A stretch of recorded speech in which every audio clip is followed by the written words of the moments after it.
Alors bonjour à tous, aujourd'hui on se retrouve pour une nouvelle vidéo où on va analyser les résultats de Constellation Software. Donc pour ceux qui connaissent pas cette entreprise rapidement, c'est un conglomérat qui rachète énormément d'entreprises de logiciels, particulièrement des VMS, donc Vertical Market Software. Donc pour faire simple, c'est des logiciels qui vont être très importants dans certaines niches et qui vont être hyper spécialisés. Alors, on commence rapidement avec les chiffres. Donc, pour l'année 2025, on a eu une croissance du chiffre d'affaires de 15% par rapport à 2024. Et si on regarde le bénéfice, lui, par contre, il est en baisse de 30% sur l'année. Donc là, le bénéfice, c'est une métrique que moi, je regarde pas pour Constellation Software parce que c'est principalement des écritures comptables qui ne vont pas m'intéresser. On a un free cash flow opérationnel qui croît de 24%. Et eux, ils vont utiliser une métrique qu'ils calculent eux-mêmes, qui s'appelle le free cash flow available to shareholders. Donc on va regarder un peu après comment ils font pour calculer cette métrique. Mais moi, je vais appeler ça le free cash flow, hein. Donc on a un free cash flow qui, lui, va croître à 14% sur l'année 2025. Et après, si on prend le free cash flow par action, c'est 14% aussi parce que Constellation Software ne fait ni de rachat d'actions et ne dilue pas non plus ses actionnaires. Donc juste ici, on voit qu'ils expliquent comment ils calculent ce free cash flow. Donc bien sûr, ils enlèvent les capex, ils enlèvent les intérêts, ils enlèvent la dette, ils enlèvent les loyers, et ils enlèvent aussi juste ici les contrats qu'ils ont eus, qu'ils ont signés. Et ces contrats-là vont concerner les parts minoritaires euh, des anciens en fait CEO peut-être, des anciens associés, des entreprises qui ont été rachetées par Constellation Software. Donc Constellation Software est bien propriétaire en majorité de la petite entreprise qu'ils ont rachetée. Mais le fondateur de cette entreprise, lui, il n'est pas parti les mains vides. Il a gardé des parts dans sa société. Et étant donné que ce sont ses parts et pas les nôtres et pas les parts de Constellation Software, ils les déduisent de leurs calculs. Donc voilà, grâce à cette métrique, on a vraiment une représentation plus fidèle de ce qui va vraiment nous appartenir à nous en tant qu'actionnaires. Et si on prend ce calcul de free cash flow, là, donc on a 1,683 milliard par rapport au revenu de 11,623 milliard, ça va nous faire une marge free cash flow de un peu plus de 14%, donc ce qui est correct. Donc comme je l'ai dit plus tôt, Constellation Software, son business model, c'est de racheter des entreprises et la majorité de cette croissance vient de tous ces rachats. Mais si on regarde la croissance organique qu'ils ont fait avec leurs sociétés qu'ils ont déjà, on va avoir 2-3% ajusté des taux de change. Donc ce qui reste dans leur ligne habituelle, donc aucun problème là-dessus. Donc ensuite, pourquoi moi je regarde pas le bénéfice? Parce qu'en fait, étant donné qu'on est dans un business d'acquisition, dès que Constellation Software va racheter une entreprise, son cash va être sorti immédiatement, mais dans son compte de résultat, elle va devoir amortir cette dépense sur plusieurs années. Donc on a un amortissement qui s'accumule et grossit au fur et à mesure. Et aussi cette année, on a eu une grosse baisse du bénéfice à cause, on l'a vu un peu plus tôt, des contrats IRGA, TSS. Donc tous ces contrats qui ont été signés avec les anciens fondateurs des sociétés qui ont été rachetées. Et en fait, ce contrat, ce qui est dit dedans, c'est que tous ces anciens fondateurs qui ont des parts d'entreprise, eh ben, ils peuvent exiger de Constellation Software de racheter leurs parts à tout moment, peu importe, enfin à tout moment, quoi, n'importe quand. Et Constellation Software ne peut pas refuser. Et étant donné que ça reste une contrainte, on peut dire, pour Constellation Software, ils mettent ça comme une dette. Donc c'est pour ça aussi que ça baisse le bénéfice parce que il me semble que c'est surtout lié à des entreprises qui sont dans leur filiale Topicus, c'est leur filiale européenne. Et étant donné que les parts de tous ces fondateurs est corrélée à la performance de la société Topicus, forcément ça va prendre de la valeur et vu que ça prend de la valeur, la dette grossit. Voilà, c'est pour ça que c'est inscrit comme une dette et que ça a un impact négatif sur le bénéfice. Qui est un peu paradoxal, parce qu'étant donné que c'est corrélé à la performance de Topicus, si Topicus a une bonne performance, c'est ce qu'on cherche aussi. Donc voilà, c'est pour ça que moi ça m'intéresse pas, c'est vraiment juste des écritures comptables. Ensuite, au niveau de l'allocation du capital, donc, on a vu qu'ils n'avaient pas fait de rachat d'actions, enfin ils en ont jamais fait, hein, mais ce trimestre, ils n'ont pas fait de rachat d'actions. À savoir que c'était une question qui se posait quand même pas mal, parce que avec tout le narratif autour de l'IA qu'on a actuellement, c'est une entreprise qui a vachement souffert et qui subit sa plus grosse baisse, depuis toujours en fait, depuis son introduction en bourse, on est actuellement dans sa plus grosse baisse. Donc la question se posait, de savoir si ils estimaient que ça allait être rentable de racheter leurs propres actions. Donc si on va voir un petit peu, le prix qu'ils avaient, tac, tac, tac, si je me mets début octobre, donc on est parti de 3 800 à peu près dollars canadiens à 3 300 $, hein. Là, on a eu un pic un peu plus bas, on était à combien? Ouais, 3 200 $ canadiens. Donc ça laisse penser que, à ces niveaux de prix-là, ils estimaient que c'était pas rentable pour eux, pas assez rentable en tout cas, pour, allouer leur capital, de racheter leurs propres actions. À savoir que moi je suis rentré par ici là, à 2 900 et quelques, voilà, je suis rentré par là, là. Donc par contre la question se pose, est-ce qu'au premier trimestre de l'année 2026, ils vont, avoir fait, des rachats d'actions? On peut espérer, on verra. Tout dépend les opportunités qu'ils vont avoir, sur le marché. Ensuite, par contre, on a toujours une entreprise qui verse un tout petit dividende, mais comme vous l'avez compris, la majorité de leur cash va dans le rachat d'entreprise. Donc juste ici, on va aller dans le transcript parce qu'il parle un peu des rapidement, des rachats d'actions. Donc on a un analyste qui pose la question: est-ce qu'ils estiment que ça peut être, rentable pour eux en fait de racheter leurs propres actions au lieu de continuer le M&A, donc fusion-acquisition, tout ce qui est rachat d'entreprise, quoi. Et bref, ils expliquent que bon, ils en ont déjà discuté en interne et que à ce point-là, ils trouvent que c'est beaucoup plus intéressant et qu'il y a beaucoup plus d'opportunités pour déployer tout le cash qu'ils ont en rachetant d'autres entreprises plutôt que de racheter leurs propres actions. Donc, comme on le disait, ils estiment qu'ils sont encore trop chers, je pense. Il faut savoir aussi que, Constellation Software ont un peu changé, leur business model. Enfin, c'est pas qu'ils ont changé, mais ils, vont tester, une autre stratégie qui est de prendre des positions, minoritaires mais assez importantes dans des entreprises cotées en bourse. Parce que jusqu'à maintenant, en fait, ils étaient focus sur, tout ce qui est, private equity, des VMS, donc le rachat total d'entreprises, de petites entreprises de VMS. Parce qu'en fait, on a ce qu'on appelle, l'effet des grands nombres.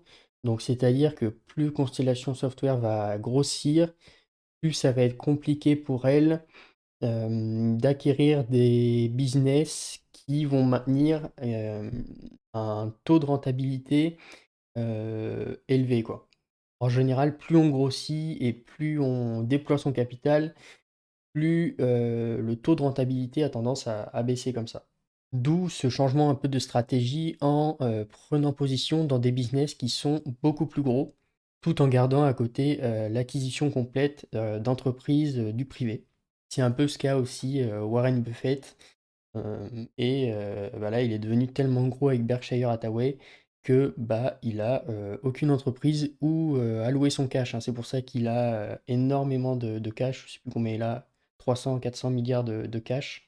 Mais en fait, c'est juste parce que où est-ce qu'on met 300 400 milliards de cash, pour avoir un bon rendement?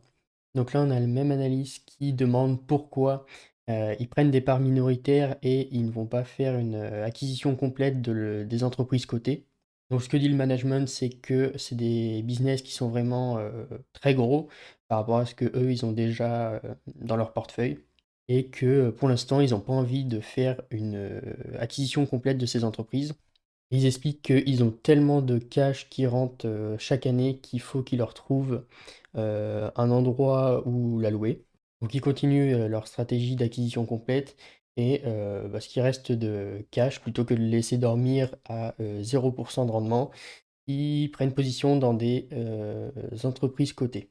Ensuite, bien sûr, on a eu le thème de l'IA qui a été, abordé. Donc on a Mark Miller, le nouveau CEO là depuis pas longtemps, qui dit qu'ils sont très bien positionnés, pour en bénéficier, qu'ils ont toujours eu une culture, de l'apprentissage, vraiment une culture, d'ouverture d'esprit au sein de l'entreprise. Donc pour eux, ils ne voient pas comment, ça pourrait disrupter leur business, sachant que, je le rappelle, c'est un business de rachat d'entreprise. Et ce qui s'explique aussi, bon ça c'est un peu pour toutes les entreprises, c'est qu'en termes de code, bah, on a un réel gain de productivité. Toujours sur l'IA, on a un analyste qui a posé la question s'il voyait de nouveaux revenus liés justement à ces IA qui peuvent être intégrés dans certains softwares. Donc toujours le CEO qui répond que non, à l'heure actuelle, ils n'ont pas vu de nouveaux revenus arriver de l'IA. Et très important aussi, à l'inverse, ils n'ont vu aucune perte à cause de l'IA. Donc après, bien sûr que c'est encore probablement un peu tôt pour se positionner là-dessus, mais on voit que à court terme, on a tendance enfin le marché a tendance à surréagir à une annonce, comme l'IA. Et je retrouve plus le passage, mais le CEO expliquait aussi que au niveau de la disruption IA que eux, ils étaient une entreprise de, rachat de boîtes, rachat de software. Donc vraiment un business focus sur l'allocation de capital et que s'ils se rendaient compte qu'une entreprise, heu, qu'ils ont rachetée n'était pas le bon cheval sur lequel miser et qu'elle ne maintient pas les bons taux de rentabilité ou qu'elle se fait disrupter par l'IA, bah, ils vont en fait tout simplement, reprendre leur capital et l'allouer ailleurs. Ensuite, quelque chose que je trouve très intéressant, c'est, un petit passage sur, la valorisation des entreprises qui peuvent racheter. Parce qu'étant donné qu'ils rachètent des softwares, on a vu que, là, la plupart des entreprises du software, avec ce narratif de l'IA, bah, ils ont leur cours de bourse qui baisse énormément. Donc en général, ça veut aussi dire que, la valorisation baisse énormément si, les shifts, restent, stables ou sont en augmentation. Donc on a une valorisation qui est drastiquement, plus basse. Donc on peut se dire que pour, Constellation Software, pour une entreprise qui rachète des business, de software, de logiciels, et bah, c'est très bon parce que, ils vont pouvoir racheter des entreprises, à des valorisations moins élevées que prévu à cause de justement de tout ce narratif, de l'IA. Donc on a eu la question d'analyse qui porte un peu là-dessus et ce qui est expliqué par le CEO Mark Miller, c'est qu'au niveau des valorisations, s'ils s'intéressent au marché privé, donc tout ce qui n'est pas coté en bourse, et bah, les valorisations ne sont pas en baisse, ça reste, exactement, pareil qu'avant. Mais si on s'intéresse aux entreprises cotées en bourse, marché public, on a des, sociétés qui ont vu leur cours de bourse baisser et du coup leur valorisation, diminuer. Donc pour eux, c'est, ici que les opportunités, seront, à prendre à l'avenir. Donc c'est je trouve très intéressant parce que, justement je pensais que, même au niveau du privé, on pouvait avoir des valorisations qui allaient baisser, à cause de l'IA. En tout cas qu'ils auraient pu avoir un pouvoir de négociation plus fort pour, racheter des entreprises, privées. Mais ce qu'ils expliquent, c'est que non et je trouve ça très intéressant parce que, ça veut, à mon sens, dire que à court terme, encore une fois, le marché va surréagir et va surestimer l'importance de l'IA.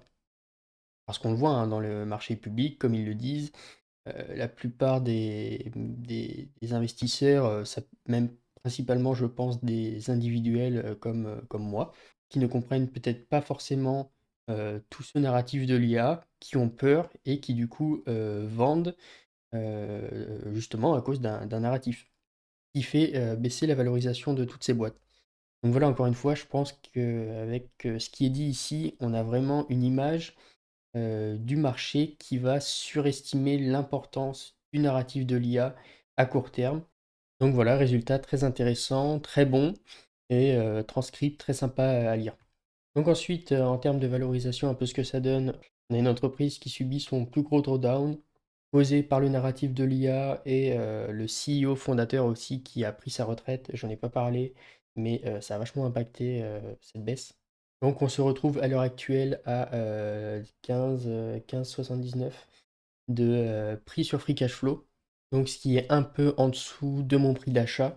Mais moi je vais pas en racheter. Ma position, actuelle me convient très bien. Ça doit être 5-6 de mon portefeuille, je crois. Donc j'ai pas envie que ça devienne une position plus grosse.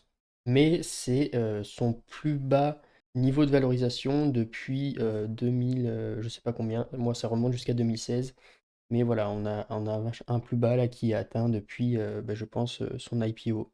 Voilà, donc moi je ne vais pas racheter et je ne vais pas vendre non plus ma position sur Constellation Software.